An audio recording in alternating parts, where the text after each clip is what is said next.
নাম্বারটা জানার জন্য তো কোর্টের অর্ডার লাগবে স্যার। না অভিজিৎ, তাতে সময় চলে যাবে। অত সময় নেই আমাদের কাছে। ওই বেচারি মহিলা এতদিন ধরে অত্যাচারিত হচ্ছে। তাছাড়া ওনার পেটে 7 মাসের বাচ্চা রয়েছে। তার উপরে আমাদের কাছে ওর ব্যাপারে কোনো তথ্যই নেই স্যার। এই ডায়েরিটা আছে আমার কাছে। ও আমাকে যে কল করে তার সব ডিটেলস আছে। আমার স্টাডির জন্য আমি নোটস বানাই। হয়তো এটা আপনাদের কোনো কাজে লাগবে। দেখি স্যার, লাস্ট পেজে লেখা রয়েছে সব আত্মীয় স্বজন বাস ধরে সাতারা চলে যাবে। আমাদের কাছে শুধু মেয়েটার ব্যাপারে এইটুকুই ইনফরমেশন আছে যে ওর হাজবেন্ডের কাছে একটা সার্ভিস রিভলভার আছে। নাম্বার 2, মেয়েটার পেটে 7 মাসের বাচ্চা রয়েছে। ওই মেয়েটার ফ্যামিলি সাতারা যাবে। সমস্ত বাস ডিপোতে গিয়ে খোঁজ নাও, দেখো কোনো বাসে এমন কোনো ফ্যামিলি আছে কিনা যারা সাধের অনুষ্ঠানে যাচ্ছে, সাতারার দিকে যাচ্ছে। শহরের যত গাইনোকোলজিস্ট আছে প্রত্যেকের লিস্ট বের করো, আর দেখো এমন কোন পেশেন্ট আছে যে 7 মাসের প্রেগনেন্ট। স্যার, এটাই শেষ বাস ডিপো যেখান থেকে সাতারার বাস যায়।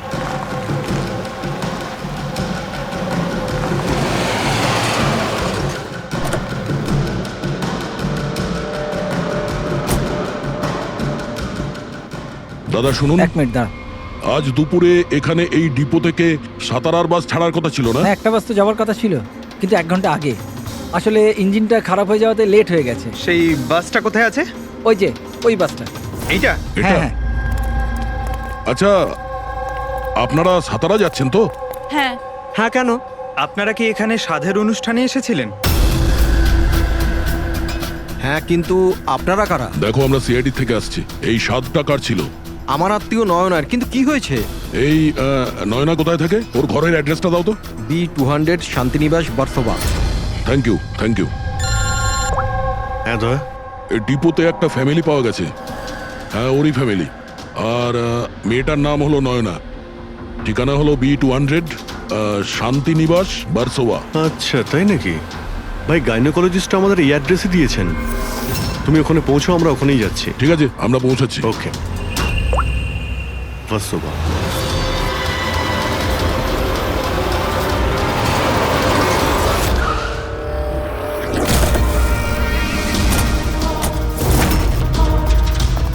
এক্সকিউজ মি, আমরা সিআইডি থেকে আসছি। এই নয়না কোথায়? সিআইডি? হ্যাঁ। স্যার, ওপরে গিয়ে ডান দিকে। কিন্তু কি হয়েছে? কি হয়েছে স্যার?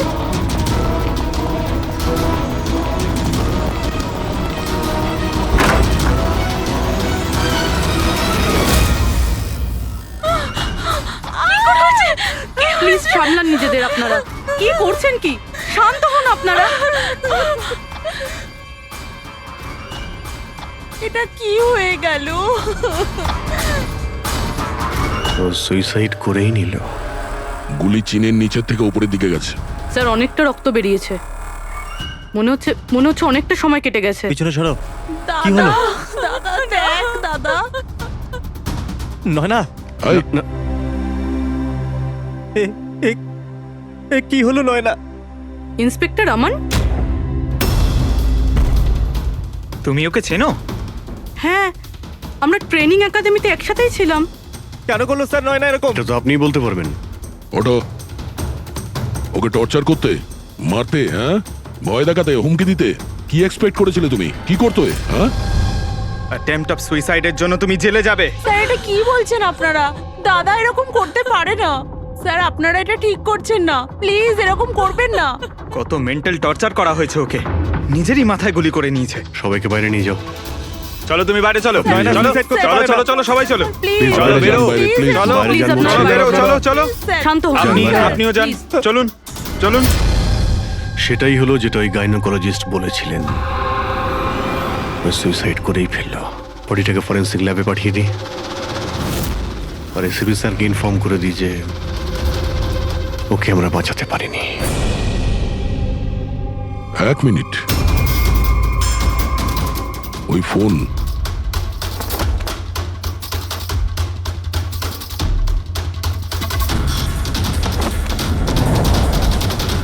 কিন্তু কোথায় যেতে পারে? আচ্ছা, ওনার ফোন কি কেউ দেখেছেন কোথাও? আপনি জানেন? কেউ দেখেছেন কি? হ্যাঁ, স্যার আমি ফোন করছি ওর নাম্বারে।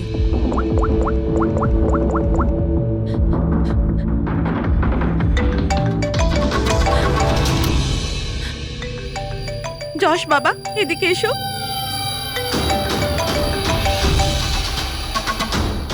ফোন তোমার কাছে দাও।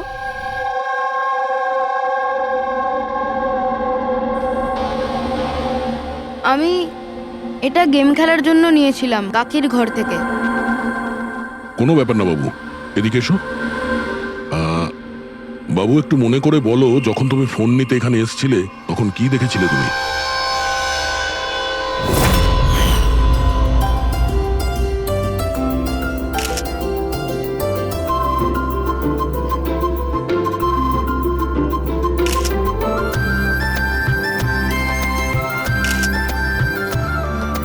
নয়না কত খুশি লাগছে তাই না? কাকি আমার সাথে মোবাইলে গেম খেলবে? গেম? এখন এখন তো এত লোকজন আছেন আর আমার ফোনটাও আমার ঘরেই পড়ে আছে, তো এখন তো খেলতে পারবো না, কিন্তু পরে খেললে হবে। হ্যাঁ। এখন না, তুমি গিয়ে ফ্রেন্ডসদের সাথে খেলো, ওকে? ঠিক আছে। যাও। আরে দাদা, বৌদির সাথে গিয়ে ফটো তুল না। হ্যাঁ আমি যাচ্ছি।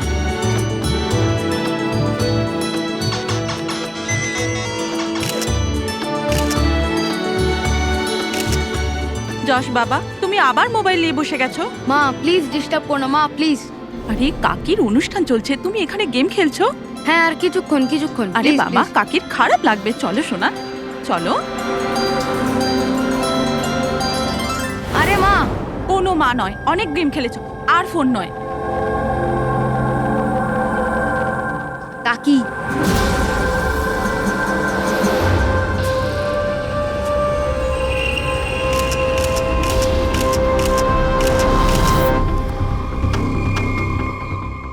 কাকির ফোন কোথায় থাকতে পারে? হ্যাঁ,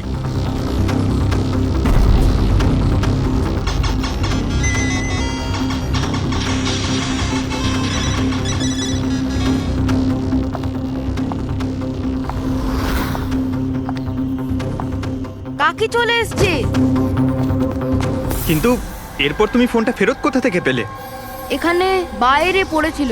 থ্যাংক ইউ বাবু, তুমি আমাদের অনেক সাহায্য করলে।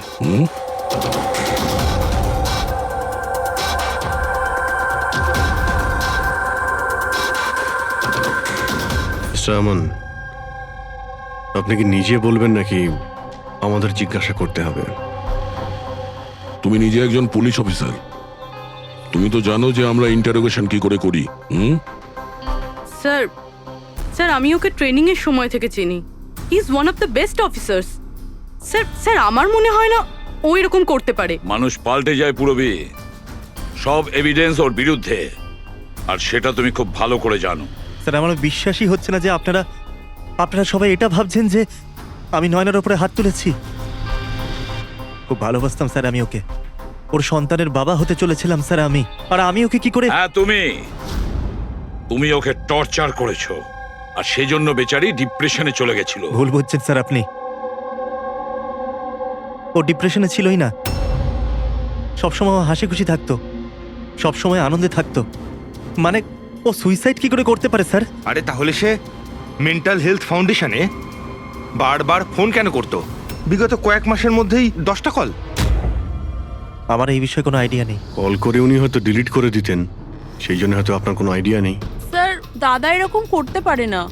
ও তো নয়নাকে খুব ভালোবাসতো, আর নয়না তো খুশিই ছিল। যদি তোমার স্ত্রী খুশিই ছিল, তাহলে ও হেল্পলাইন নম্বরে ফোন করে কেন বলেছে যে তুমি ওকে টর্চার করো, ওকে ওকে মারো, ওকে ধাক্কা দাও? কেন আমান, উত্তর দাও। পুরবি, ওর কাছে কোনো উত্তর থাকলে তো দেবে। ওর টর্চারের কারণে বেচারি ডিপ্রেশনে চলে গিয়েছিল, আর তারপরে ও সুইসাইড করে।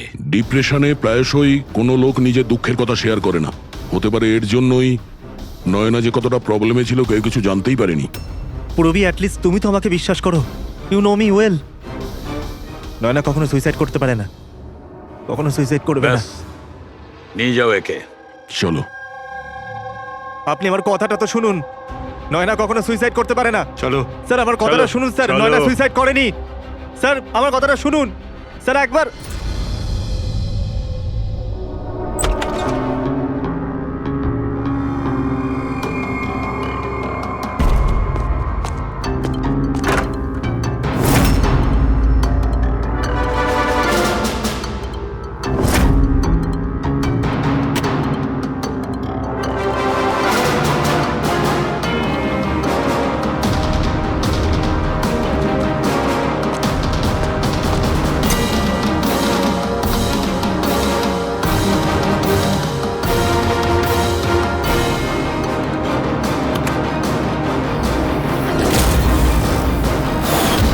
স্যার নয়না যখন সুইসাইডই করতে চাইছিল তাহলে ওর আসন্ন সন্তানের জন্য অনলাইন ওয়েবসাইট থেকে বেবি প্রোডাক্টসের শপিং কেন করেছিল?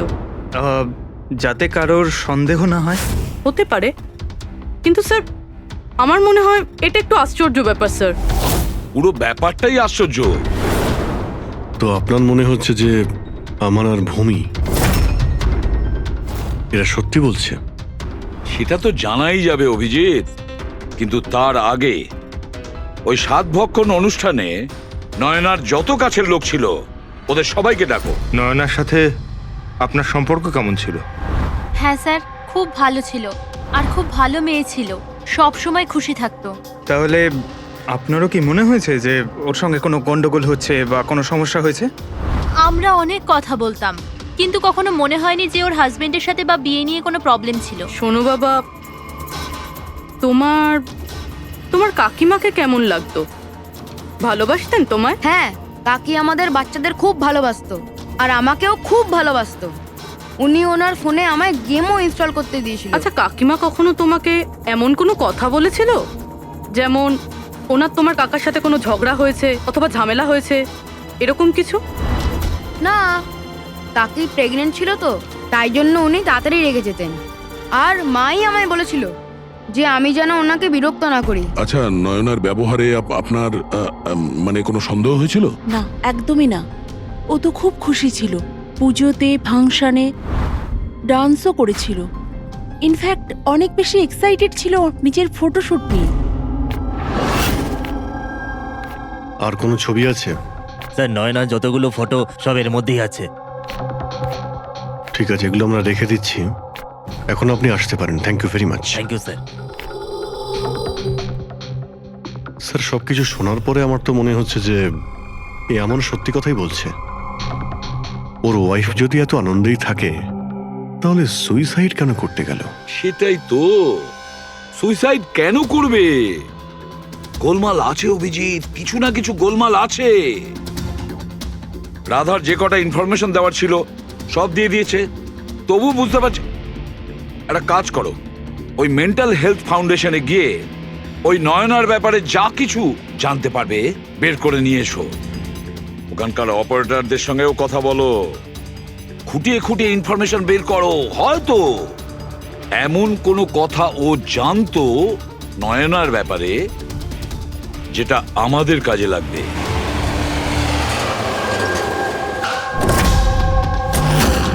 আমরা সিআইডি থেকে আসছি, আপনাকে কিছু জিজ্ঞাসাবাদ করব। এই নাম্বারটা থেকে আপনার ফাউন্ডেশনে একজন লেডি ফোন করতেন, উনি সুইসাইড করেছেন। এর পুরো ইনফরমেশন চাই আমাদের। কবে কল করেছিল, কতবার করেছিল, কখন করেছিল, পুরো ডিটেল। আমি এক্ষুনি চেক করছি।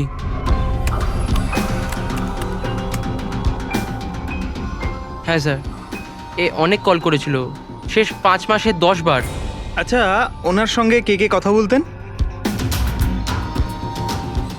অ্যাকচুয়ালি স্যার, এনার সমস্ত কল রাধা ম্যাম হ্যান্ডেল করতেন, আর উনি এখানে ভলেন্টিয়ার। যখন এনার ফার্স্ট কল এসেছিল তখনও রাধা ম্যামেরই এখানে শিফট ছিল, আর তারপর উনি যখনই এখানে ফোন করেন বলেন রাধা ম্যামের সাথে কথা আছে। এই কলারের ব্যাপারে কিছু মনে পড়ছে? কোনো বিশেষ কথা, কিছু অদ্ভুত হয়েছে? এই কলারের ব্যাপারে স্যার, হ্যাঁ স্যার, একবার হয়েছিল স্যার। এই দেখুন স্যার, একই দিনে 2 বার কল এসেছিল। তো এতে অদ্ভুত কি? আমার মনে আছে স্যার, যেদিন প্রথম কল এসেছিল।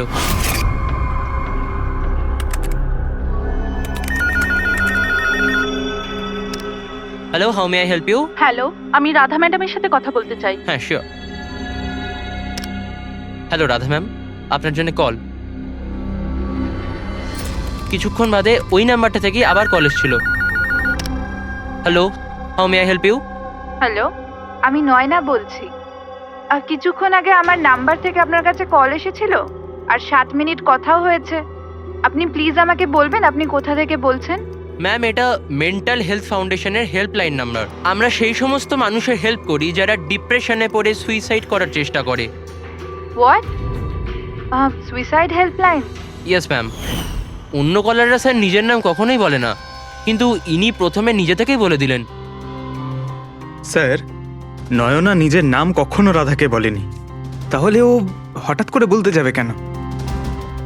আমরা এই নম্বরের কল হিস্ট্রিটা চাই।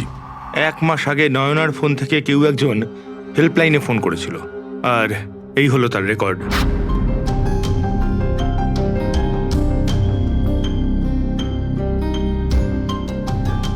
দশ তারিখ তো সেকেন্ড স্যাটারডে ছিল, তো তো কি হচ্ছে? কারণ সেকেন্ড আর ফোর্থ স্যাটারডে বাড়িতে ওর বন্ধুরা আসতো।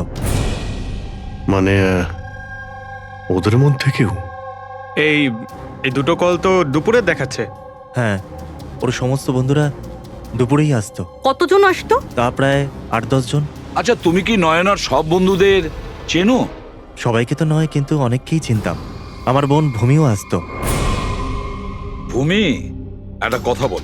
গত মাসে যখন তুমি ওর বাড়িতে গিয়েছিলে দেখা করতে, তখন এমন কিছু হয়েছিল? মানে আমি বলতে চাইছি, অদ্ভুত কোনো ঘটনা বা সেরকম কিছু নিজেদের মধ্যে বা কোনো খেলার সময় কিছু মনে আছে?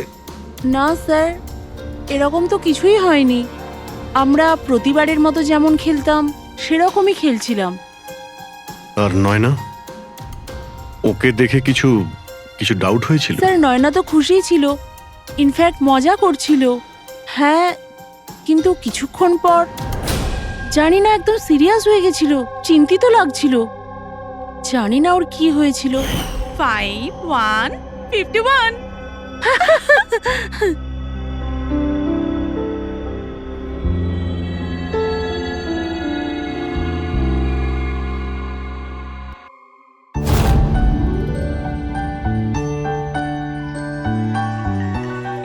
মনে হচ্ছে এর যে হবু বাচ্চা হবে না, সে খুব লাকি।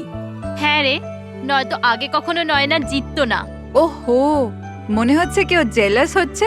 আরে নয়না, দাদাকে একটা ফোন করো না, রাতের অর্ডারের জন্য একবার মনে করিয়ে দাও না। ফোন কোথায় আমার? আরে একটা কাজ করো, নাও আমার ফোন থেকে কথা বলো।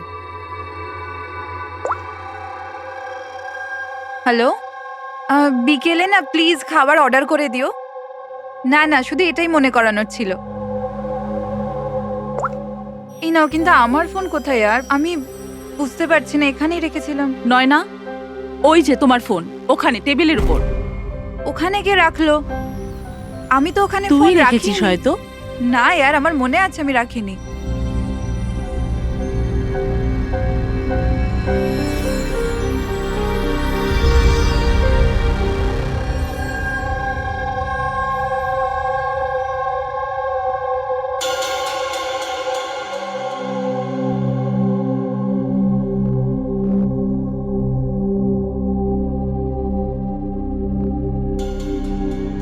কে কল করেছিল? কি হলো? হ্যাঁ, তুই ঠিক আছিস তো? হ্যাঁ, কেন? জানভি, তোর কোনো টেনশন নেই তো? না, কোনো প্রবলেম নেই। কেন? তোদের যদি কোনো প্রবলেম থাকে তো প্লিজ আমায় বলিস। কেমন প্রবলেম? কি বলছিস তুই? তোর কি হয়েছে হঠাৎ করে? আরে কিছু হয়নি, প্রেগন্যান্সির মধ্যে এরকম মুড সুইংস হয়ে থাকে, এটা একটা ন্যাচারাল ব্যাপার। চলো আমরা সবাই খেলাটা কন্টিনিউ করি। স্যার, নয়না ভূমির ফোন থেকে আমানের সাথে কথা বলছিল দুপুর 1:03 থেকে 1:04 পর্যন্ত। 1:04 পর্যন্ত? আরে সুইসাইড হেল্পলাইনে যে প্রথম ফোন করা হয়েছিল 7 মিনিটের জন্যে, সেটা 12:57 থেকে 1:04 অবধি চলেছিল। আর সেকেন্ডটা 1:20 থেকে 1:21 পর্যন্ত। তার মানে অভিজিৎ, ওই 7 মিনিটের কলটা নয়না নিজে করেনি। কারণ ওই সময় নয়না আমানের সাথে কথা বলছিল ভূমির ফোন থেকে। এক্স্যাক্টলি। তার মানে ওই ফোনটা নয়নার কোনো বন্ধুই হয়তো করেছিল। আপনি কাউকে দেখেছিলেন ওর ফোন তুলতে বা ওর ফোন ব্যবহার করতে? না, আমি তো কাউকে দেখিনি। তার মানে ওই কলটা অন্য কেউ করেছিল। আর স্যার নয়না যখন ওর ফোনটা খুঁজে পায় আর ওখানে লাস্ট ডায়াল আননোন নাম্বারটা চেক করে আর তারপর যখন ওই নাম্বারে ফোন করে তখন ও জানতে পারে যে ওটা কোনো সুইসাইড হেল্পলাইনের নাম্বার।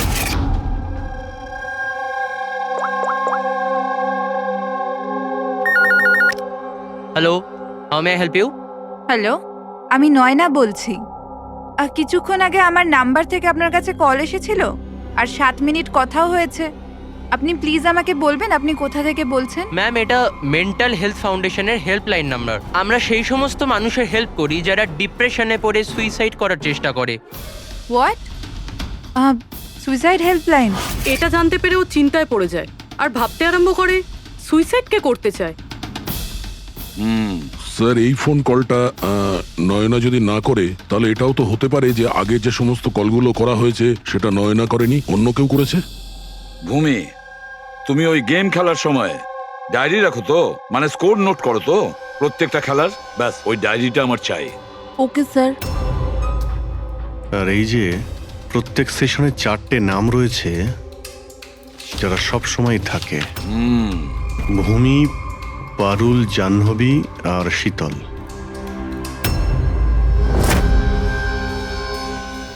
রাধা, একবার চেষ্টা করে দেখো, এই 3 জনের কথা শোনো। দেখো এই 3 জনের মধ্যে কেউ কি তোমার সঙ্গে কথা বলেছিল? আমি এসব কেন করব? আমি আমার লাইফে খুব খুশি। আমি সুইসাইড কেন করব? যদি আমি ফোন করতাম তো নিজের ফোন থেকে করতাম, নয়নার ফোন থেকে কেন?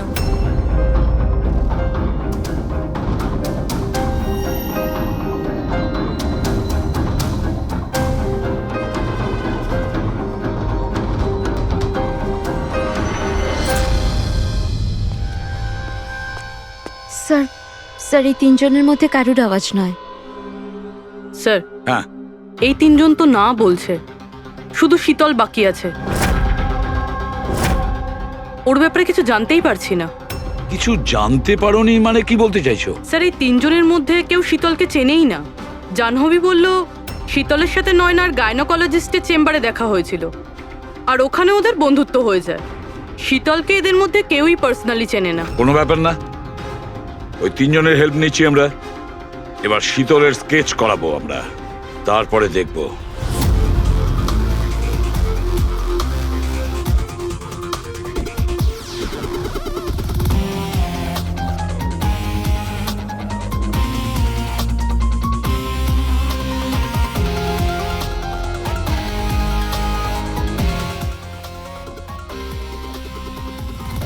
ডক্টর মিনা, এই স্কেচটা একটু মন দিয়ে দেখুন। আচ্ছা, এই মেয়েটা আপনার এখানে চিকিৎসা করাতে আসতো? I don't think so. আমার তো মনে পড়ছে না যে এরকম কোনো লেডি আমার কাছে কোনোদিন এসেছিল। কে ইনি? এর নাম শীতল। আমরা এটা বুঝতে পারি যে আপনার এখানে এত পেশেন্ট আসে যে এই সমস্ত পেশেন্টের নাম মনে রাখা তো মুশকিলের ব্যাপার। রাইট, বাট আমি আমার সব পেশেন্টদের পার্সোনালি চিনি অ্যান্ড আই এম শিওর শীতল নামের কোনো পেশেন্ট আমার কোনোদিন ছিলই না। আচ্ছা, এই যে এই আপনার ক্লিনিকে সিসিটিভি ক্যামেরা লাগানো রয়েছে, এর ফুটেজ আমরা পেতে পারি? I don't think so, because ওটার স্টোরেজ ফুল হয়ে গেছিল, তাই আমাদের ডিলিট করতে হয়েছিল। ওকে, এনিওয়ে, থ্যাংক ইউ।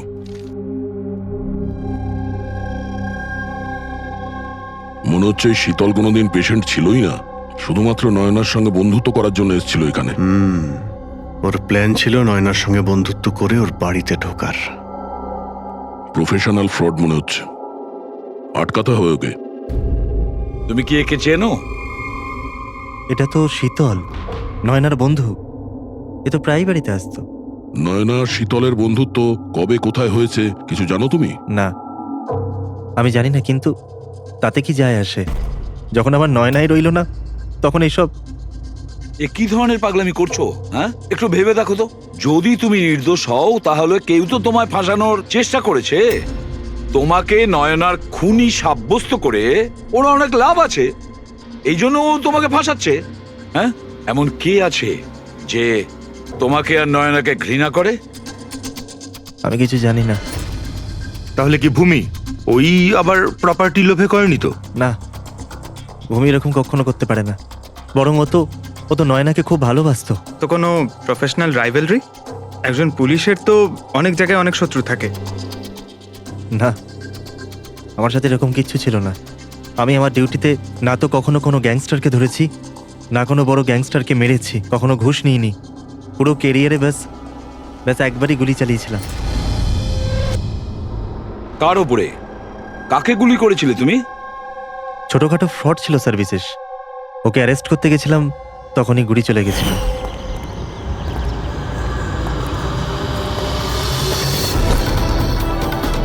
এই বিশেষ, খবরদার ইন্সপেক্টর। হয়তো এই লোকটারই কোনো ভাই বা আত্মীয় প্রতিশোধ নেওয়ার জন্য এসব করেছে। না, যখন আমরা ওকে অ্যারেস্ট করতে গেছিলাম তো ওর কোথাও কোনো পরিবার ছিল না, হয়তো অনাথ ছিল। ঠিক আছে, যদি ওই লোকটার কোনো আত্মীয় স্বজন থাকে তাকে আমরা ছাড়বো না। স্যার আমান ঠিক বলছিল, ওই লোকটার নিজের বলতে কেউ নেই, ফ্যামিলি, স্ত্রী, বাচ্চা কেউ না। তাহলে এর প্রতিশোধ কে নিচ্ছে? বাড়ির লোক নয়, কোনো বন্ধু হতে পারে। বন্ধুরা হয়তো প্রতিশোধ নিয়েছে। বন্ধুত্বের জন্য কে আজকাল নিজের প্রাণের ঝুঁকি নেয় স্যার? এসব তো শুধু গল্পের বইতেই দেখা যায়। নন্টে ফন্টে, হাবলু ঘাবলু, এখন এসব কোথায় স্যার? এটা কি? স্যার একটা স্টোরের চুরির ঘটনায় বিশেষের সাথে আরও একটা নাম আছে, রেখা। রেখা? দুজনে মিলে অনেক চুরি করেছে। এদের ফটো দেয়নি কেন? স্যার এরা তো ছদ্মবেশে চুরি করতো, হয়তো এই জন্যে। আর যখন বিশেষ মারা যায় তখন হয়তো এই জুটিটা ভেঙে যায় আর এই রেখা একা হয়ে যায়। রেখা? আমি জানি এই রেখা কে। স্যার আমাদের ইনফর্মার এই বাড়িটার অ্যাড্রেসে দিয়েছিল।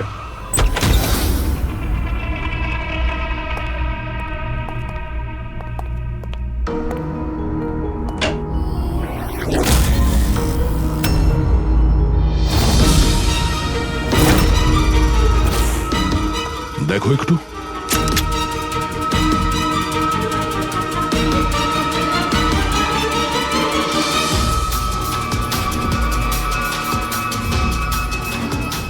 স্যার মারা গেছে। একটু উল্টা ওকে। শীতল? আমাদের সন্দেহ ঠিকই ছিল, শীতলই রেখা। কিন্তু স্যার আমরা তো ভাবছিলাম যে সব শীতল করছে। পঙ্কজ, অন্য কেউ আছে এর পেছনে।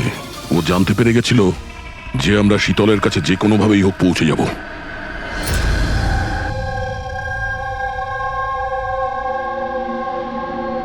সারিকা, এর ঘাড়ের পেছনের দিকে এইখানে ক্ষত আছে। এইখানে ক্ষত মানে হচ্ছে যে খুনি ওর পেছনের দিকে দাঁড়িয়েছিল। দেখো, এইখানে ছুরির ক্ষতটা আছে।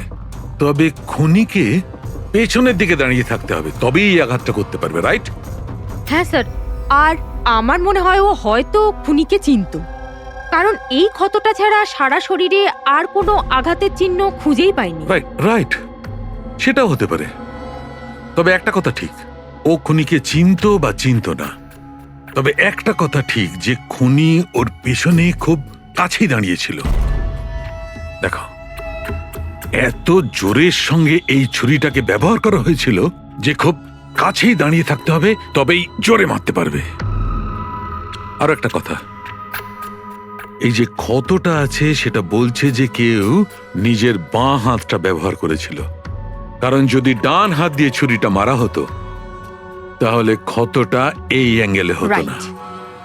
এক্ষেত্রে বাঁ হাতটা ব্যবহার করা হয়েছে। হ্যাঁ স্যার, তার মানে খুনি ডেফিনেটলি লেফট হ্যান্ডেড, তাই তো? একদম, এই খুনি লেফটি।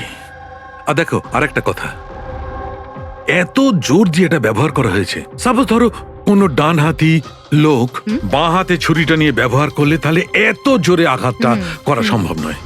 এটা সেই করতে পারে যে বাস্তবে একজন লেফটি, নেটা। রাইট। খুনি একজন লেফটি, এটা একটা বড় ক্লু। এবার বলে দিও নাকে, জনাব এসিপি সাহেবকে। আগে হ্যাঁ, প্রদ্যুম্ন সাহেব। হ্যাঁ বলো সালুকে, বলো। একটা বড় ক্লু পেয়েছি। যে ব্যক্তি এই ছুরিটা ব্যবহার করেছে সে আসলে লেফট হ্যান্ডার। থ্যাংক ইউ সালুকে। সালুকে ফোন করেছিল, বলছিল খুনি লেফট হ্যান্ডেড। স্যার আমরা তো আগেই সবকিছু বলে দিয়েছি, তাহলে আমাদের এখানে আটকেছেন কেন? কেননা সত্যিটা এখনো জানা যায়নি। কাল রাতে আপনাদের সবার হাতে নয়নার ফোন গিয়েছিল। ঠিক করে মনে করে বলুন আর কি হয়েছিল। হয়তো আপনাদের মধ্যে কেউ ওকে দেখেছে বা শুনেছে অন্য কারোর সাথে কথা বলতে। ইয়শ বাবু, আই হোপ তোমার স্মৃতিশক্তি তো ভালো, কিছু মনে আছে তোমার? তুমি আমাদের সাহায্য করবে না? হ্যাঁ, কিন্তু আমি কাউকে তো দেখিনি। আচ্ছা, তোমার যা মনে আছে বলে দাও।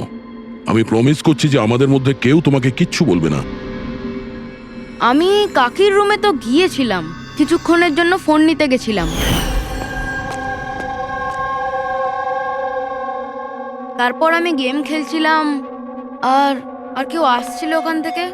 তারপর আমি ফোনটা ওখানে সাইডে রেখে চলে গেছিলাম।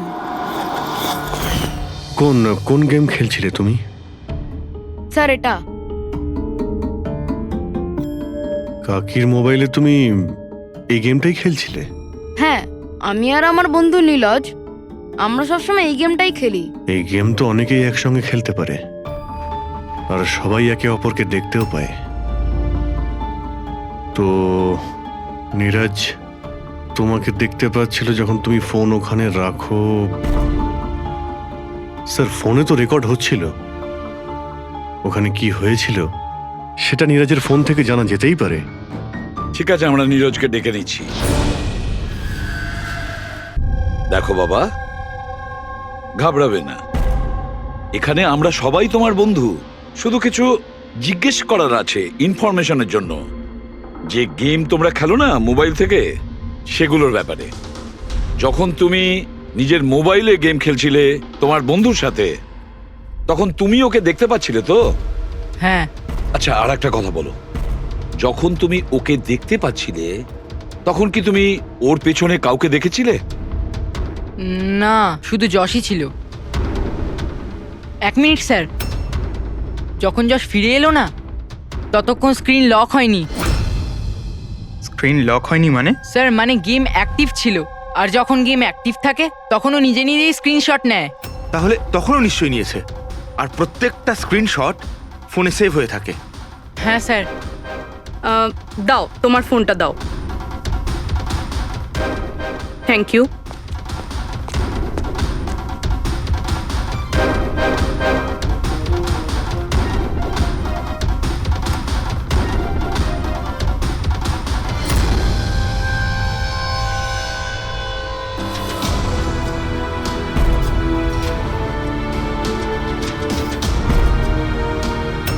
এটা কে? এটা এটা নয়না তো নয়। না, এটা নয়না নয়।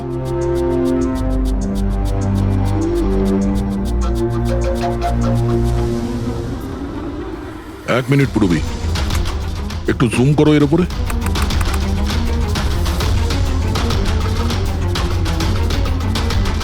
মেহেন্দি আর লেফট হ্যান্ডে, এর হাতে মেহেন্দি এইভাবে কেন রয়েছে? সেটা এই কারণে অভিজিৎ, কারণ এই হাতটা যে মহিলা, সে মহিলা ওখানে বাকি সবাইকে মেহেন্দি পড়াতে এসেছিল, আর ও লেফট হ্যান্ডেড। সবার আগে ও শীতলকে দিয়ে হেল্পলাইনে ফোন করায়। রাধাকে একটু কলটা ট্রান্সফার করুন না প্লিজ। হ্যাঁ শিওর। আমি আর সহ্য করতে পারছি না দিদি।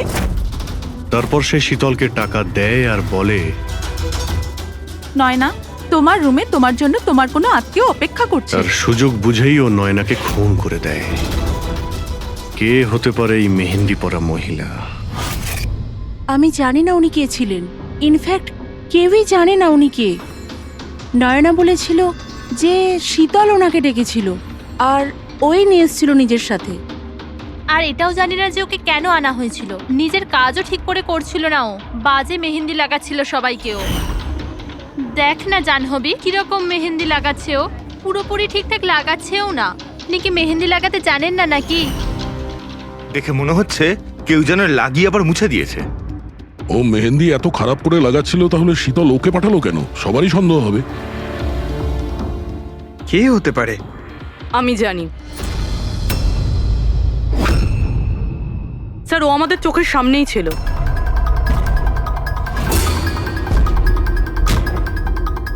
আর আমরা ওকে সন্দেহই করিনি।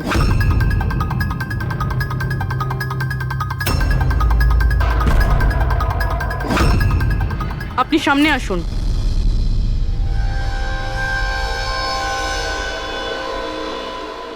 আপনার বা হাতটা দেখান।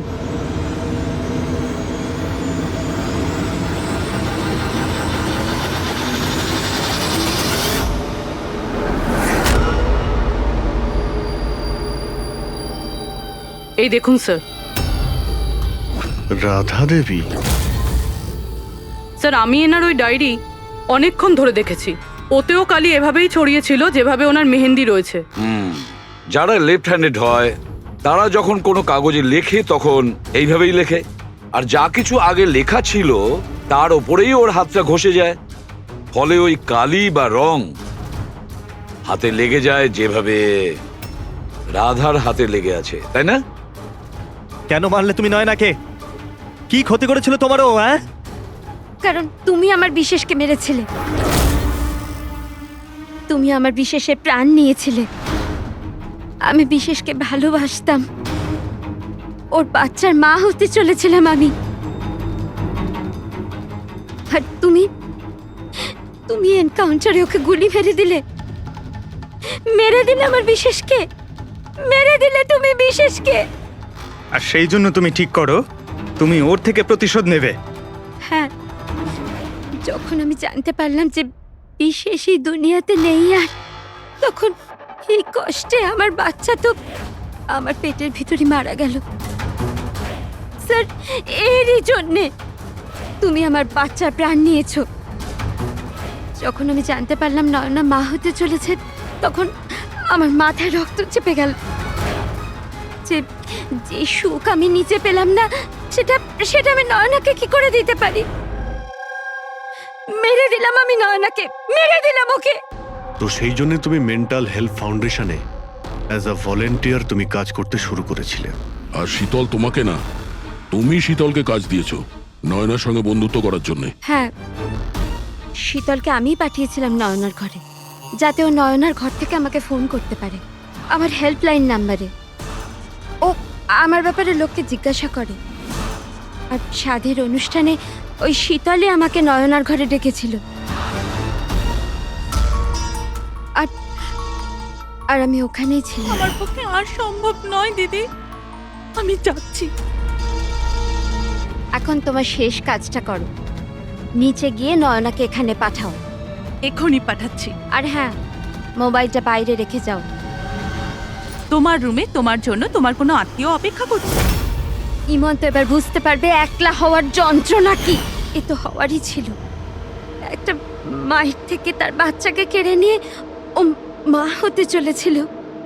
এই জন্যই আমি নয়নাকে মেরে দিয়েছি। আর তারপর চালাকি করে আপনি নিজে সিআইডির কাছে এলেন, যাতে আমাদের আপনার উপর সন্দেহ না হয় আর আমরা অন্য কাউকে সন্দেহ করি। আর যখন তুমি দেখলে যে আমরা ওকে অ্যারেস্ট করছি না, তখন তুমি শীতলকেও মেরে ফেললে সাক্ষী নির্মূল করার জন্য। রাধা, এটা কিরকম প্রতিশোধ নিয়েছো তুমি? আইন তোমাকে কোনোদিন ক্ষমা করবে না। তোমার তো কঠোর শাস্তি হবে। সারা জীবন ধরে জেলের গড়াদের পিছনে তোমাকে কাটাতে হবে।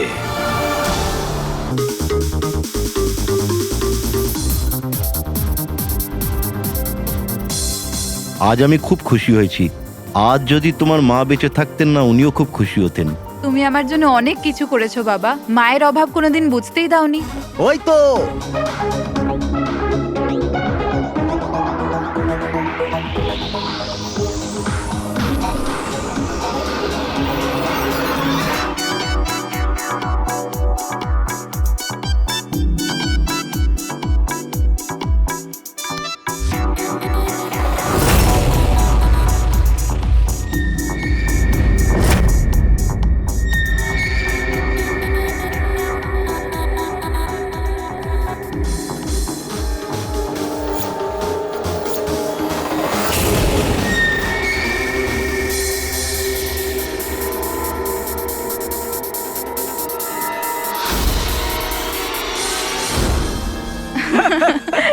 যে বলো। এক্সকিউজ মি, ইয়েস, বিয়ের জন্য শুভেচ্ছা। Thank you so much. আপনার পরিচয়? আপনাকেও। Thank you. চিরাগ, আরে মিউজিক বন্ধ করো। বাবা বাবু কি চিরাগ, কে করেছে এমন? বাবা ও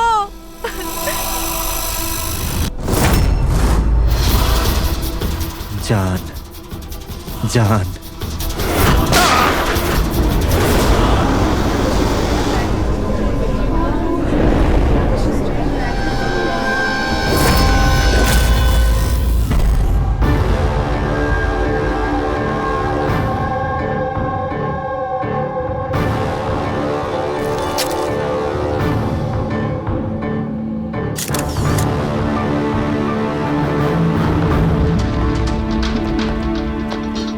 হ্যাঁ ফ্রেডি, স্যার খুনটা এই করেছে আর নিজে আত্মহত্যা করেছে।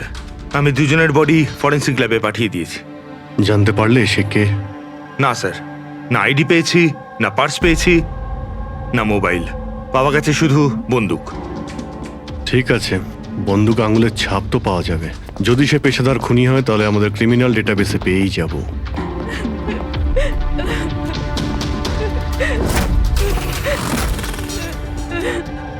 আচ্ছা, আপনারা তো খুনিকে পরিষ্কার দেখতে পেয়েছেন, কেউ কি চেনে তাকে? না স্যার, আমরা তো স্যার দেখিনি। কেউ চেনেন না ওকে? মানে ও বিনা নিমন্ত্রণে বিয়ের পার্টিতে এসেছিল? হ্যাঁ স্যার, হতে পারে গুলি যে চালিয়েছে ওকে একতরফা ভালোবাসে এরকম কোনো প্রেমিক হতে পারে। দেখা যাক। বুঝতে পারছি এই সময়টা সঠিক সময় নয় তোমার সাথে কথা বলার জন্য, কিন্তু আমাদের জন্য এটা জানা খুবই দরকারি যে চিরাগকে গুলি কে মারলো। আমি জানি না যে ও কে ছিল। আমি ওকে প্রথমবার দেখেছি। চিরাগও জানতো না যে ও কে ছিল। এলো আর গুলি চালিয়ে চলে গেল। ওর কি দোষ ছিল বাবা?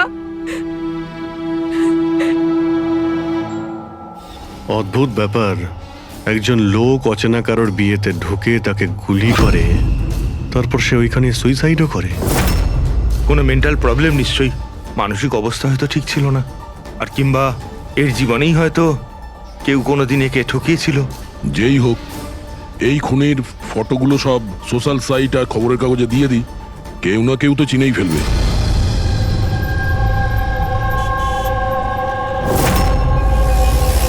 কিন্তু তন্ময় এমন কেন করবে? পুনা থেকে মুম্বাই গিয়ে, তাও কোনো অজানা মানুষের বিয়েতে। এই কেনর উত্তর তো আমরাও খুঁজে বেড়াচ্ছি। আচ্ছা, আপনারা ওকে শেষবার কখন দেখেছেন? কাল সকালেই দেখেছিলাম, যখন ও কলেজের জন্য বেরিয়েছিল। আর যখন সন্ধে পর্যন্ত বাড়ি ফিরল না, তখন আমি ওর সব বন্ধুদের ফোন করেছিলাম, কিন্তু কেউ জানতো না ও কোথায়। আর আজ তাহলে আপনি মিসিং কমপ্লেন লিখিয়েছেন? হ্যাঁ স্যার, এই নিতে সময় বলল যে তন্ময়ের ছবি সোশ্যাল মিডিয়াতে ঘুরছে। ও, আপনারা তন্ময়ের বন্ধু? হ্যাঁ স্যার। শেষবার কবে দেখেছিলেন তন্ময়কে? কাল দুপুর 2টোয়। ওর বিহেভিয়ার কেমন ছিল? একদম নর্মাল ছিল। কেউ বলতেই পারবে না যে ও এরকম কিছু করার কথা ভাবছে। এই এই চিরাগ আর ওর গার্লফ্রেন্ড চেনেন এদেরকে? আগে না। আপনি? না ম্যাডাম। না ম্যাডাম। তন্ময়কে ওদেরকে চিনতো? না, আমরা জানতাম না, তন্ময় ওকে জানতো। খারাপভাবে নেবেন না, কিন্তু তন্ময়ের কোনো কিছু কি প্রবলেম ছিল? আই মিন, কোনো মানসিক সমস্যা ছিল? কোনো মেন্টাল প্রবলেম? স্যার, ওই তন্ময় আর ওর গার্লফ্রেন্ডের কিছু মাস আগে ব্রেকআপ হয়ে গেছিল। ও কিছুটা ডিপ্রেশনে ছিল। ডিপ্রেশনে ছিল? হ্যাঁ স্যার, না ভালো করে খেতো, না ঘুমাতো, এমনকি আমাদের সাথেও কথা বলতো না, শুধু নিজের ঘরেতেই থাকতো। নিজের রুমে?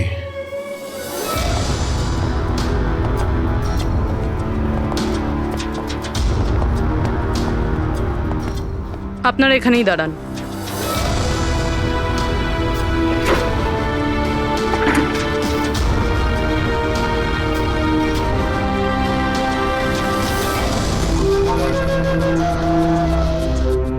স্যার,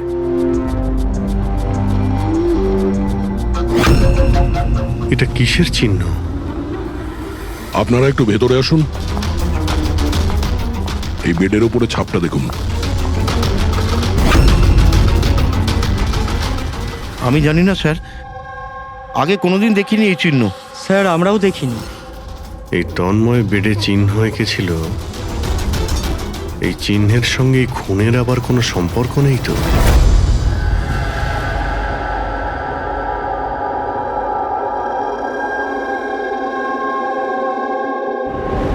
স্যার, ইন্টারনেটে চেক করেছি আর লাইব্রেরিতে গিয়ে অনেক বইয়ের মধ্যেও দেখলাম, কিন্তু এই চিহ্নটার ব্যাপারে কিছু জানতেই পারলাম না স্যার।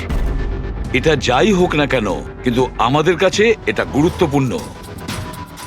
এই তন্ময় কলেজ স্টুডেন্ট কোনো অচেনা শহরে গিয়েছে আর ওখানে কোনো অপরিচিত লোকের প্রাণ নেয় আর ও নিজে আত্মহত্যা করে, অথচ এই সব কিছুর পেছনে কোনো কারণ জানা যায়নি, কিচ্ছু না। না, এই ধাঁধার উত্তর এই চিহ্নটার মধ্যেই আছে। স্যার, হ্যাঁ স্যার আমি তন্ময়ের ল্যাপটপটা চেক করেছি। কি পেয়েছো? স্যার নিশানের ব্যাপার তো ছেড়ে দিন, এই ল্যাপটপটাতে তো কিছুই নেই। কি? সব ফাইল ডিলিট করে দেওয়া হয়েছে, পুরো ল্যাপটপটা খালি স্যার। আমাদের কাছে রিকভারি সফটওয়্যার আছে, সেটা ট্রাই করে দেখো, যা ডিলিট হয়েছে সব পেয়ে যাবে। চেষ্টা করেছিলাম স্যার আমি, তাহলে? কিন্তু ফাইল এমন ভাবে ডিলিট করা হয়েছে যে রিকভারি সফটওয়্যারও এটাতে কাজ করছে না। এটাই বুঝতে পারছি না, তন্ময় ডিলিট করেছে নাকি অন্য কেউ করেছে। অভিজিৎ, সে যেই হোক না কেন, সে জানতো যে তন্ময়ের মৃত্যুর পর ল্যাপটপটা আমাদের কাছে আসবে, সেই জন্য সব প্রমাণ মুছে দিয়েছে। স্যার, হ্যাঁ এই দেখুন স্যার, বিয়ে বাড়িতে নিমন্ত্রিত একজন তার নিজের মোবাইল ফোন দিয়ে এটা রেকর্ড করেছিল। মাই গড! স্যার, এ মারা যাওয়ার আগে চোখ বন্ধ করে কি যেন বিড়বিড় করছিল। হ্যাঁ, ফেডরিক, আবার একটু চালাও তো, স্লো মোশনে। হ্যাঁ, যে এরকম একটা কিছু বললো না স্যার? জান, ও জান বলছে স্যার। তারপরে? আচ্ছা, তন্ময় কার নাম করছিল? জান? জান নাকি যে দিয়ে শুরু অন্য কোনো নাম?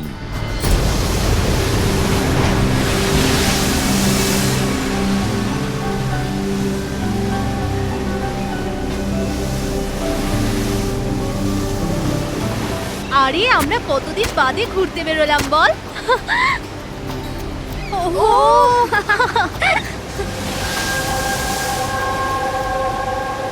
নেহা, কোথায় যাচ্ছিস ওখানে? নেহা, নেহা, নেহা শোন তো। নেহা, নেহা, নেহা।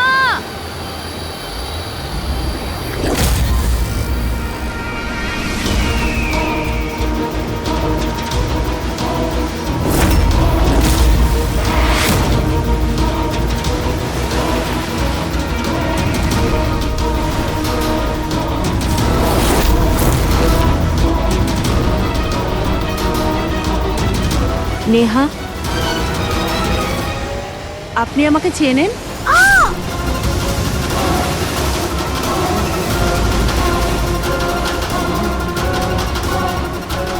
নেহা চোখ খোল, নেহা চোখ খোল। কি হয়েছে তোর নেহা? নেহা, ওই মহিলাটা মেরেছে।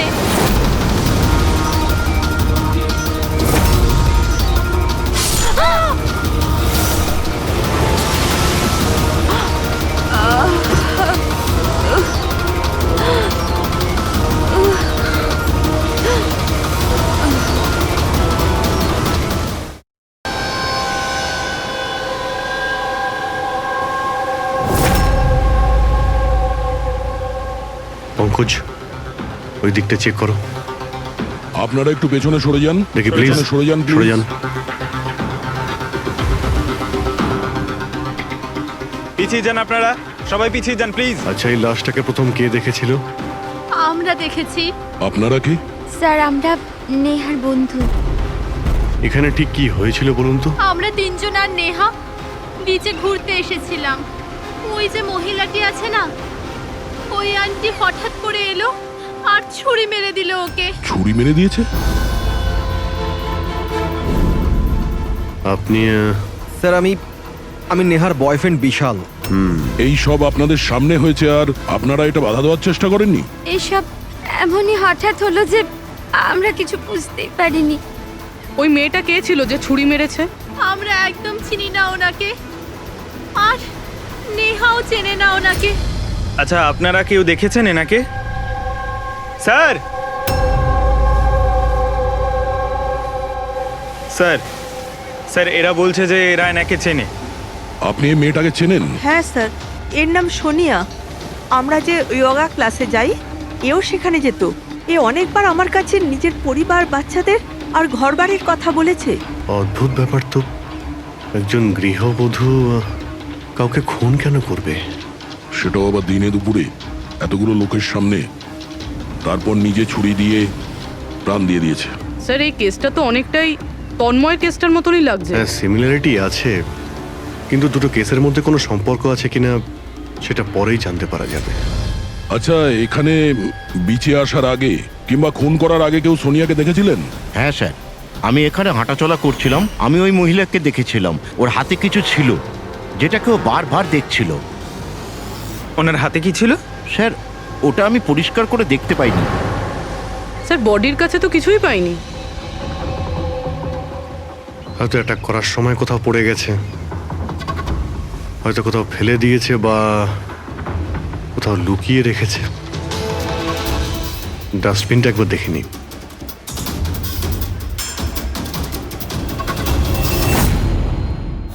হ্যাঁ পুরবি, কিছু পেলে কি? স্যার, ডাস্টবিন থেকেই ফটোর টুকরোগুলো পেয়েছি, ওটাই জুটছি। 5 মিনিট। ঠিক আছে স্যার। হ্যাঁ স্যার, সোনিয়া যে কলোনিতে থাকে সেখানে গিয়ে জিজ্ঞাসাবাদ করেছি আমরা, কিন্তু ওখানে সবাই বলছে যে ও খুব ভালো আর দয়ালু মনের মহিলা ছিল। এর নাম সোনিয়া। এ অনেকবার আমার কাছে নিজের পরিবার, বাচ্চাদের আর ঘরবাড়ির কথা বলেছে। সে আজকে কাউকে খুন করলো? আরো একটা কথা জানা গেছে স্যার, 7 মাস আগে সোনিয়া 10 বছরের ছেলে কোনো একটা অ্যাক্সিডেন্টে মারা গেছে। তারপর থেকে খুব ডিপ্রেশনে ছিল। এই কেসটা তো একেবারে তন্ময়ের মতন কেস। তন্ময় ওই ছেলেটাকে মেরেছিল, তখনও ডিপ্রেশনে ছিল। তন্ময় আর ওর গার্লফ্রেন্ডের কিছু মাস আগে ব্রেকআপ হয়ে গেছিল। ও কিছুটা ডিপ্রেশনে ছিল। আর স্যার, সোনিয়ার যে ল্যাপটপ ছিল সেটা তন্ময়ের ল্যাপটপের মতো একদম খালি রয়েছে। বোঝো স্যার, এটা তো একদমই হতে পারে না যে দুজন সাধারণ মানুষ খুন করে আবার আত্মহত্যাও করে নিয়েছে। দুটো কেসের মধ্যে কোনো না কোনো সম্পর্ক তো নিশ্চয়ই আছে। হ্যাঁ স্যার, হ্যাঁ স্যার জুড়ে গেছে স্যার। নেহার ছবি এটা। মানে সোনিয়া নেহার ফটো দেখছিল বিচে বসে। এটার একটাই মানে দাঁড়ায় যে সোনিয়া নেহাকে আগে থেকে চিনতো না। তার মানে ও আগে কখনো নেহাকে দেখেইনি। তার মানে স্যার, এই সোনিয়া নেহার খুনটা অন্য কারোর কথা শুনে করেছিল। কিন্তু স্যার, কেউ মিডল ক্লাস বাড়ির একটা মেয়েকে মেরে ফেলার জন্য কন্ট্রাক্ট কেন দিতে যাবে? সেটাই তো বুঝে উঠতে পারছি না। সে যেই হোক না কেন, তন্ময়কে কন্ট্রাক্ট দিয়েছিল যে ওই ছেলেটাকে খুন করার জন্য, আর তারপরে সোনিয়াকেও কন্ট্রাক্ট দিয়েছিল নেহাকে মারার জন্য। তবে স্যার, এই খুনিকে আমাদের তাড়াতাড়ি ধরতে হবে, না হলে জানি না হয়তো এরকম কাজ করতে আরো অন্য কাউকে বাধ্য করছে। খুব মন দিয়ে দেখো এই ফটোটা, এই ফ্রেমটা দেখতে পাচ্ছ? আরে হ্যাঁ স্যার, ফটোটা ক্রপ করা হয়েছে নাকি? হ্যাঁ ফ্রেডি, এই যে বর্ডারটা দেখছো এটা ফটো ফ্রেম। অন্য কোনো ফ্রেম থেকে জুম করে এই ফটোটা তোলা হয়েছে। এই যে এই মাঝখানে কাঁচের রিফ্লেকশনও আছে। তার মানে কেউ এই ফটো ফ্রেম থেকে ছবি তুলে এই ফটো সোনিয়াকে দিয়েছিল। আর নেহার এই ফটো ফ্রেম হয়তো ওর পরিবারের কারো কাছে থাকবে। না হলে ওর বিশেষ কোনো বন্ধুর কাছে।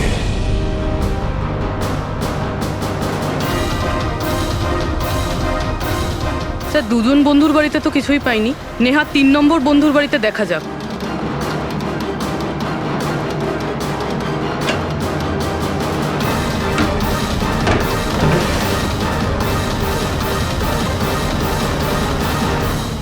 স্যার, হ্যাঁ পূরবী, স্যার এটা তো সেই ছবিটা। কারেক্ট। ওই ছবিটা বের করো তো।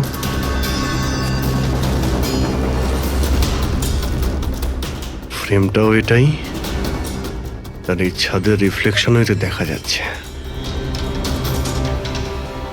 তাহলে এই হলো সেই। নেহার খুন তো সোনিয়াই করেছে না? তো আমাদের সবাইকে কেন ডাকা হয়েছে? যদিও নেহাকে খুন সোনিয়াই করেছে, কিন্তু নেহাকে খুন করার জন্য সোনিয়াকে অন্য কেউ কন্ট্রাক্ট দিয়েছিল, অন্য কেউ। আর সেই অচেনা ব্যক্তি এখন এই মুহূর্তে উপস্থিত আছে আমাদের মাঝে। কে ও? সে তুমিও হতে পারো। তুমি তুমি নাকি মায়া তুমি? আমি কেন খুন করব? ও তো আমার বেস্ট ফ্রেন্ড ছিল। এটাই তো আমরা জানতে চাইছি মিস বেস্ট ফ্রেন্ড। কেন তুমি নেহাকে খুন করিয়েছো? হোয়াট? মায়া তুমি? হ্যাঁ, ওর ঘর থেকেই আমরা এই ফটো ফ্রেমটা পেয়েছি। আর এই ফটোটা থেকেই নেহার ফটোটা ক্রপ করে দেওয়া হয়েছিল সোনিয়াকে কন্ট্রাক্ট দেওয়ার সময়। নেহার ছবি তো আমাদের সবার কাছে আছে, আর তাও ফ্রেম করে রাখা আছে। Then why me? সেটা এই কারণে মায়া, বাকিদের কাছে যে ফটোগুলো আছে না, তাতে তোমার ঘরের ছাদ নেই, ছাদের রিফ্লেকশন। তাড়াতাড়ি বলো। আমি মারতে বলেছিলাম নেহাকে, কারণ আমি বিশালকে ভালোবাসি। আর নেহা প্রথম থেকে এই কথাগুলো জানতো। নেহা আমার বেস্ট ফ্রেন্ড ছিল, ও আমার ফিলিংস নিয়ে একটুও ভাবেনি। এরা দুজন বিয়ে করতে চলেছিল। কিন্তু মায়া তুমি এটা কেন করলে? তুমি জানোই তো যে আমি নেহাকে কতটা ভালোবাসি, তাই না? যদি আমি নিজের ভালোবাসা না পাই, তো অন্য কেউ সেটা পাবে না। তার জন্য আমি ইন্টারনেটে নেহা বিশালকে আলাদা করার আলাদা আলাদা উপায় খুঁজতে লাগলাম। একদিন কেউ আমাকে অনলাইন কন্ট্যাক্ট করলো আর বলল ডার্ক ওয়েবে একটা সিক্রেট ওয়েবসাইট আছে, যদি সেখানে আমরা টাকা দিই যে কারুর খুন করাতে পারি। ওই ওয়েবসাইটের নামটা কি? আমি ওয়েবসাইটের নামটা জানি না, কারণ উনি আমাকে বলেননি সেটা। কিন্তু এটা বলেছিলেন যে নেহার একটা ছবি আর 20 লাখ টাকা দিলে আমার কাজ হয়ে যাবে। তার জন্য আমি আমার মায়ের হীরের হারটা বেচে দিয়েছি আর ওনাকে টাকা দিয়ে দিয়েছি। ওই লোকটার সঙ্গে তুমি দেখা করেছিলে? না স্যার, কারণ উনি বলেছিলেন ব্যাগে টাকা আর নেহার ছবি রাখার জন্য, আর আর রাস্তায় রেখে দিতে, আর স্পেশালি বলেছিল পেছন ফিরে না দেখতে। ব্যাস, আমি তো সেটাই করেছি। স্যার, এটা কেমন ওয়েবসাইট যেটা প্রকাশ্যে কাউকে খুন করার কন্ট্রাক্ট নিয়ে থাকে? জানি না, কিন্তু তন্ময়ের বাড়ি থেকে যে চিহ্নটা পেয়েছি, ওই চিহ্নের সঙ্গে নিশ্চয়ই এই ওয়েবসাইটের কোনো না কোনো সম্পর্ক আছে। আমায় ক্ষমা করে দিন স্যার, আমার খুব বড় ভুল হয়ে গেছে। আমার নিজের বন্ধুকে মেরে ফেলা উচিত হয়নি। ভুল নয়, তুমি অপরাধ করেছো। ইন্টারনেটে এরকম অনেক কেউ আছে যে তোমাদের মতো বোকাদের কাজে লাগিয়ে টাকা ইনকাম করে। এদের থেকে সবসময় সাবধান থাকা উচিত। আমার ভুল হয়ে গেছে, প্লিজ ক্ষমা করে দিন। মায়া, ক্ষমা করলে আইন তোমাকে করবে, কিন্তু তোমাকে আমাদের সাহায্য করতেই হবে, বুঝেছো?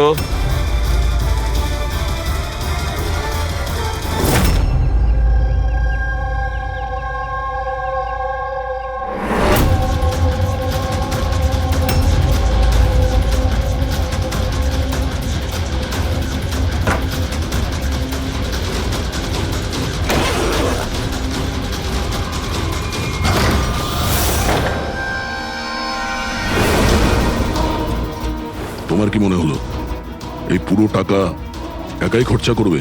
হ্যাঁ, সিআইডি এখানে? এটা আমাদেরই প্ল্যান ছিল, তোমাদের মতো লোকেদের কাছে পৌঁছানোর জন্য।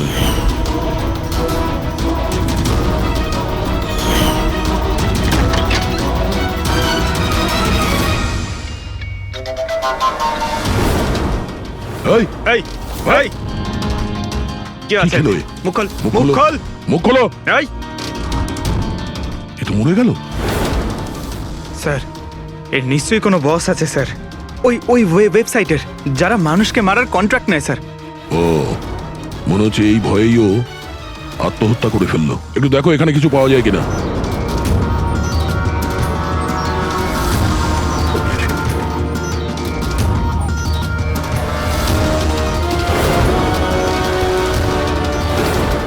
স্যার, হ্যাঁ, এর কম্পিউটারে কতগুলো নামের লিস্ট রয়েছে।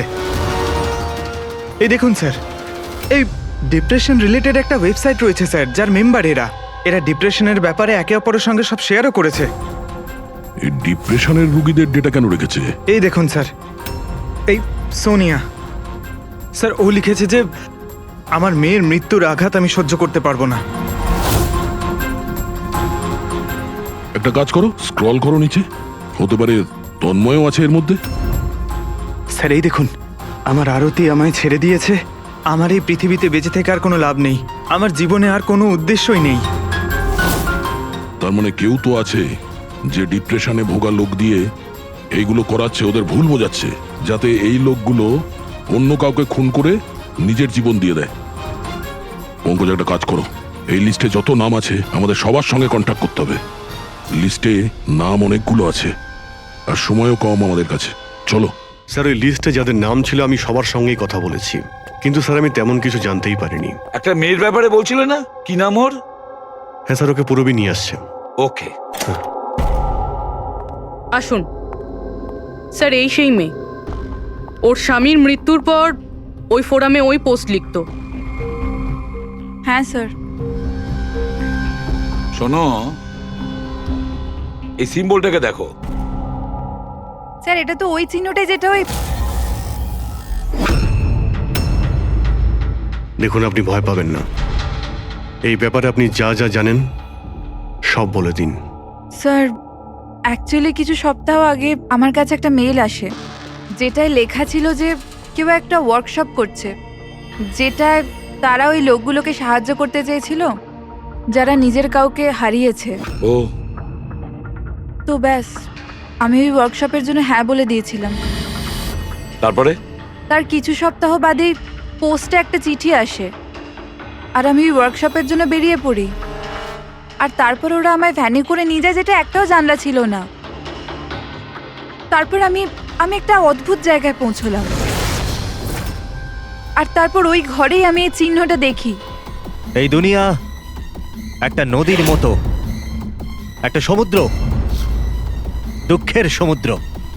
আমরা সবাই এখানে সুখের সন্ধানে ঘুরছি, যখন আমাদের একটাই আসল উদ্দেশ্য হলো দুঃখ ভোগ করা। কিন্তু কোনো ব্যাপার নয়, আমি তোমাদের মতো হারিয়ে যাওয়া মানুষদের এই অন্ধকার থেকে দূর ওই আলোতে নিয়ে যাব।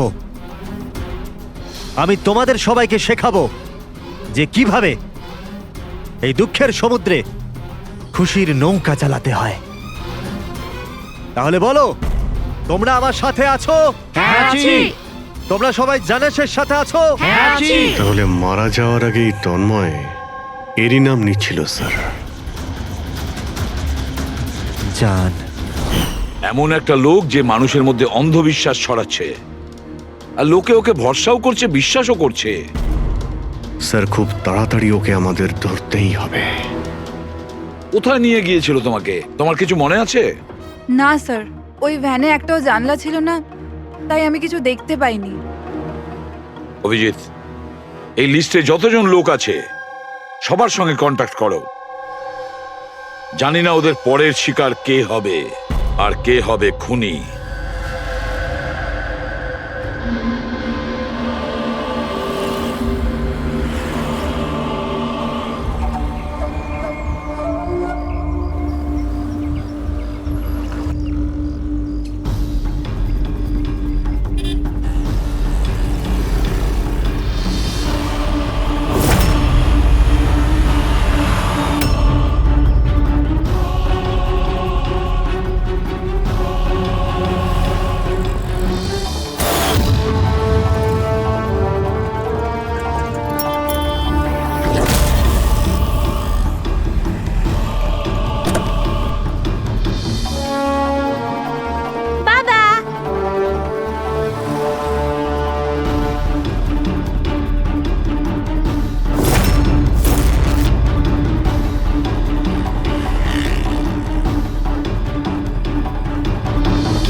কফি শপ পৌঁছো এখন, এক্ষুনি।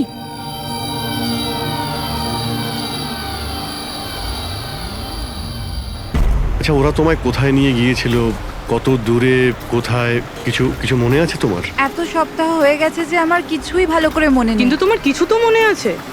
ওখানে যেতে কতটা সময় লেগেছিল? আই থিঙ্ক আধ বা 1 ঘন্টা অ্যাপ্রক্সিমেটলি লেগেছিল। ও সরি।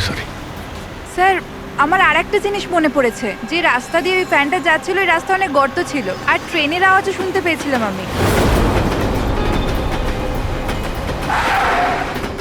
আচ্ছা, আর যখনই ট্রেনের আওয়াজটা শুনতে পেয়েছিলাম তার কিছুক্ষণ বাদেই ভ্যানটা থেমে গেছিল। তাহলে তো আমরা সঠিক রাস্তাতেই এসেছি। এই নাও কফি খাও। আপনি আমাকে এখানে ডেকেছেন?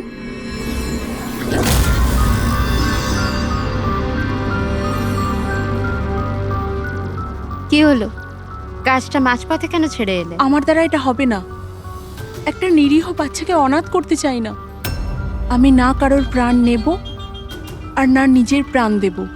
জেনিসকে দেওয়া কথা এত সহজেই তুমি ভুলে গেলে? দুঃখ থেকে তুমি মুক্তি পেতে চাও না? আমি এটা খুব ভালো করে বুঝতে পেরেছি। দুঃখের থেকে মুক্তি পেতে নিজের প্রাণ নয়, বরং জীবনের সমস্যা থেকে লড়াই করে পাওয়া যাবে। এই জন্য আমি ভেবে নিয়েছি আমি আমার জীবনে নতুন করে বাঁচতে চাই।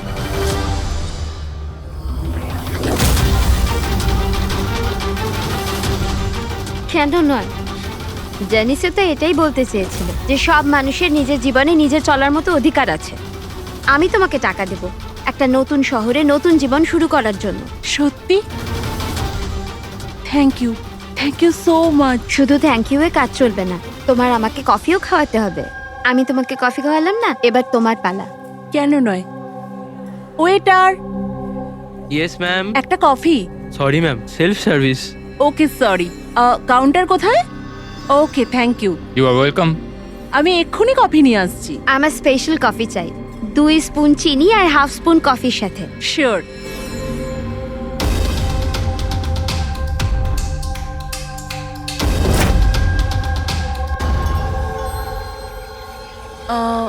এক কাপ কফি, মিল্ক 1 চামচ চিনি। কি বলেছিল? জিজ্ঞেস করি।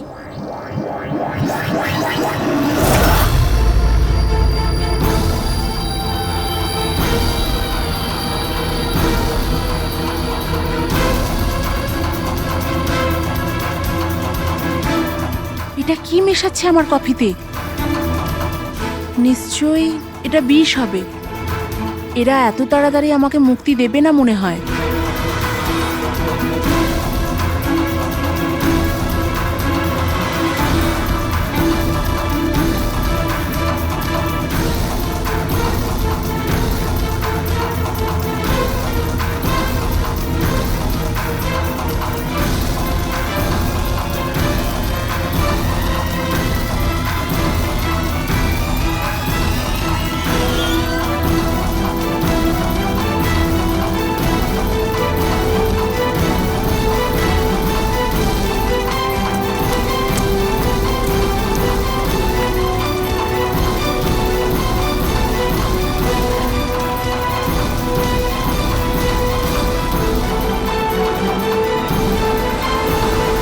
হ্যালো, একটা খারাপ খবর আছে। মিশন ফেল হয়ে গেছে। ওই মেয়েটা পালিয়ে গেছে। কোনো ব্যাপার নয়, দুনিয়াটা এত বড় নয় যে কেউ জানাসের হাত থেকে পালাবে। সবাইকে কাজে লাগিয়ে দাও, প্রত্যেককে মেসেজের সাথে একটা করে ফটো পাঠিয়ে দাও। আর হ্যাঁ, 1 ঘন্টার মধ্যে আমি ভালো খবর শুনতে চাই। খারাপ খবর নয়, অনন্যার মৃত্যুর ভালো খবর। স্যার, এই রেলওয়ে ট্র্যাকসের কাছে তো এটাই শেষ জায়গা। বেশিরভাগ সময় শেষ জায়গাতেই সাফল্য পাওয়া যায় Purabi.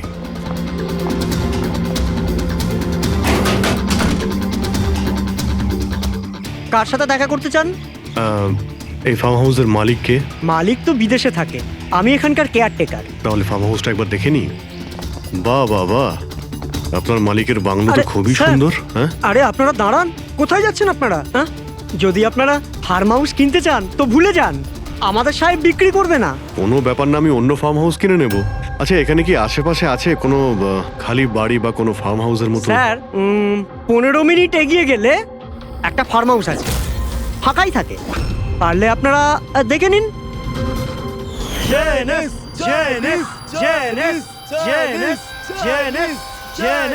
Thank you. Sir, sir এটাই ওই জায়গা। এই লোকটা ওয়েডিংটাই পড়ে আছে।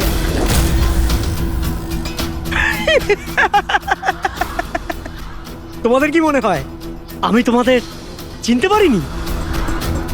আরে তোমরা সিআইডি অফিসার, আমি দূর থেকেই তোমাদের চিনে ফেলেছি, বুঝেছো? খুব বড় ভুল করেছো আমাদের চিনে ফেলে।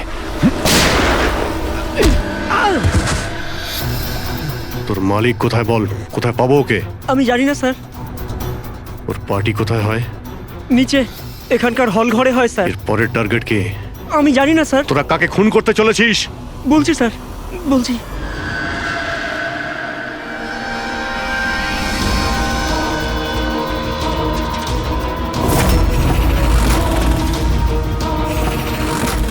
কোথায় লুকোবো আমি ওদের থেকে? কোথায় যাব আমি? ফোনটাও এখনই বন্ধ হলো। কি করব আমি? ভিড়ের মধ্যে চলে যাই, তখনই বাঁচবো আমি।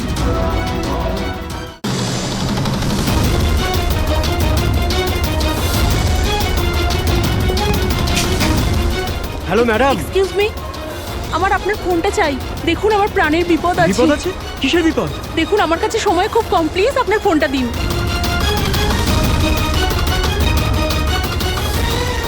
ফোনটা তোলো।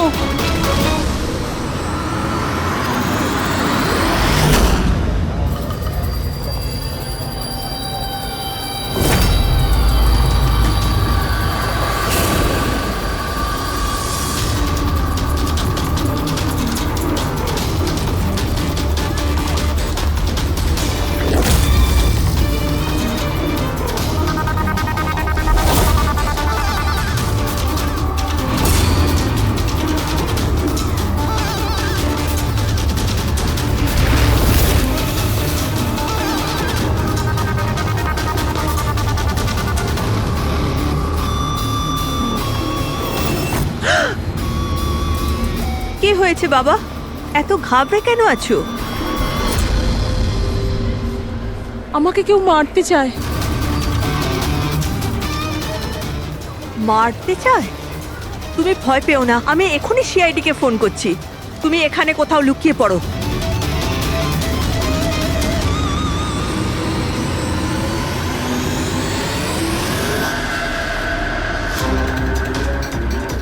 Sir sir sir sir sir আমি আপনাদের ফোন করেছিলাম।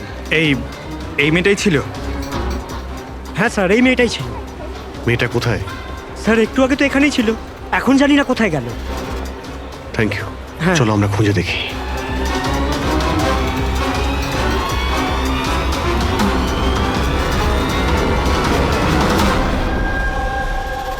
এই শোনো। কি হয়েছে? সরি, আপনি এই মেয়েটাকে দেখেছেন? আপনি কে? আরে বাবা, আমি সিআইডি অফিসার। দেখেছেন আপনি ওকে? একটু ভালো করে দেখুন। না।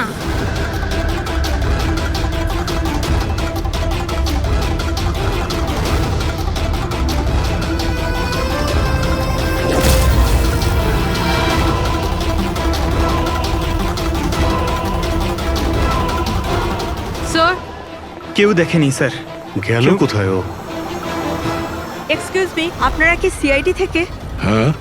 আমি একটা মেয়েকে দেখলাম, ওর প্রাণের ঝুঁকি আছে। কোথায় ওই মেয়েটা? ও এক্ষুনি বাইরের দিকে গেল।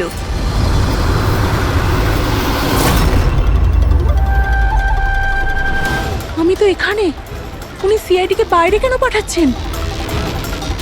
স্যার,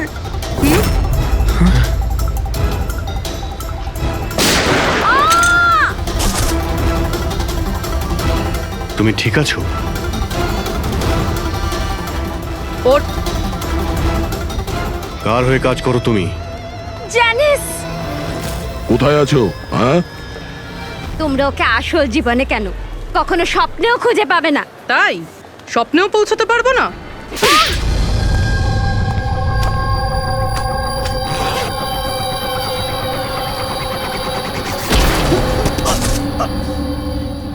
আরে স্যার, আপনি যাচ্ছেন কোথায়? হ্যাঁ, আপনার সঙ্গে আমরা দেখা করতে এসেছি আর আপনি চলে যাচ্ছেন। বলুন না, দুঃখের চিকিৎসা কি? দুঃখের চিকিৎসা মেকআপ সরিয়ে আসল চেহারাতে ফিরে আসা। কি ঠিক বললাম তো? খুব ভালো অ্যাক্টিং করো তো বন্ধু তুমি। হ্যাঁ, তোমার তো বেস্ট অ্যাক্টর অ্যাওয়ার্ড পাওয়া উচিত। একজন কলেজ স্টুডেন্ট হয়েও তুমি বুড়োর এত ভালো অ্যাক্টিং করছো। ঠিক বলছি তো মিস্টার আমান?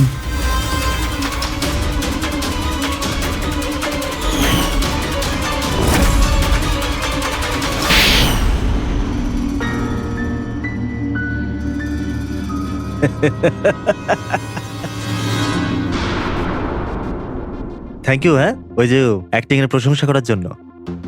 আমি শুধুই কলেজ স্টুডেন্ট নয়, আমি একজন সাইকোলজি স্টুডেন্টও। অনেক বই পড়েছি মানুষদের অন্ধবিশ্বাস নিয়ে। হ্যাঁ, তো ওদের স্রেফ ওটাই শোনাও যা ওরা শুনতে চায়। ব্যাস ব্যাস, একবার ওদের দুর্বল জায়গা হাতে চলে আসলে না, ওদের দিয়ে সবকিছু করানো মুশকিল নয়। ওগুলো আমরা সব জানি, কিন্তু তুমি ওদের দিয়ে কাউকে খুন কি করে করালে, আর পরে আত্মহত্যাও করলো? এটা বেশি মুশকিল ছিল না। এই যে সন্ত্রাসবাদীরা হয় না, হয়তো ওরাও এটাই করে। ঠিক বলেছ। আতঙ্কবাদীরা জন্ম নেয় না, তাদের তৈরি করা হয়, ব্রেন ওয়াশ করা হয়, যেমন তুমি ব্রেন ওয়াশ করেছো এদের। হ্যাঁ, আমি সবার প্রথমে ডিপ্রেসড লোকেদের লিস্ট করেছি। কেউ নিজের গার্লফ্রেন্ডের চলে যাওয়ার কারণে ডিপ্রেসড ছিল, কেউ নিজের ছেলের মৃত্যুতে দুঃখী ছিল, ইত্যাদি ইত্যাদি। সো ওদের ভেতরে প্রথমেই আত্মহত্যার লুকোনো আগুন ছিল। ব্যাস, আমি তো ওই লুকোনো আগুনের ফায়দা তুলেছি। আর সেটার সুযোগ নিয়ে তুমি নিজের কাজ হাসিল করেছো।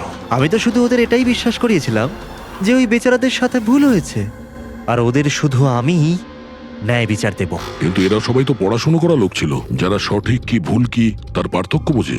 তাহলে ওদের দিয়ে কি করে করালে খুন? আরে মুশকিল কি স্যার, এখন ওই সোনিয়ার কথাই ভাবুন না। ওর ছেলের মৃত্যু একটা অ্যাক্সিডেন্টে হয়েছিল, তো আমি ওকে শুধু এটাই বিশ্বাস করিয়েছিলাম যে এমন পৃথিবীতে অনেক লোক আছে যারা এরকম কাজ করে আরামে বেঁচে আছে। তাই আমি সোনিয়াকে এটাই বলেছিলাম যে ওর জীবনের স্রেফ একটাই উদ্দেশ্য, যে এই সব লোকেদের মধ্যে একজনকে মেরে দিক, আর ও পরের জন্মে গিয়ে ছেলের সাথে দেখা করতে পারবে। তারপর কি হলো? ও প্রথমে নেহাকে খুন করলো আর তারপর নিজেকেও মেরে দিল। ব্যাস স্যার, এভাবেই সোনিয়ার মতো অনেককেই আমি মিথ্যে প্রতিশ্রুতি, মিথ্যে আশা দিলাম, আর যেটা আমি চাইছিলাম সেটাই ওদের দিয়ে করালাম। আমি জানতাম এই কাজে অনেক টাকা, তো ধরা না পড়ে যায়, এই জন্য আমি ডার্ক ওয়েবে সুপারি নেভার ওয়েবসাইট বানালাম, আর আমি সফলও হলাম। আচ্ছা, আপনারাই বলুন, আপনারা এরকম কত কলেজ স্টুডেন্টকে জানেন যারা এই বয়সে, আমার বয়সে, কোটিপতি হয়ে গেছে? তুমি কতজন কলেজ স্টুডেন্টকে চেনো যারা এই বয়সে জেলের কাল কুঠুরির মধ্যে বসে ফাঁসির জন্য অপেক্ষা করছে? তাদের মধ্যে তুমি একজন। লোকে চোখের জল মোছানো, তাদের দুঃখে তাদের সঙ্গে থাকা ভালো কাজ, কিন্তু এই ভালো কাজেও তুমি লোভের বীজ ঢুকিয়ে দিয়েছো। আশা করি যে তোমাকে দেখে লোক শিক্ষা নেবে আর কোনো অন্ধবিশ্বাসে বিশ্বাস করবে না। তুমি যা করেছো তার শাস্তি তো তোমায় ভোগ করতেই হবে।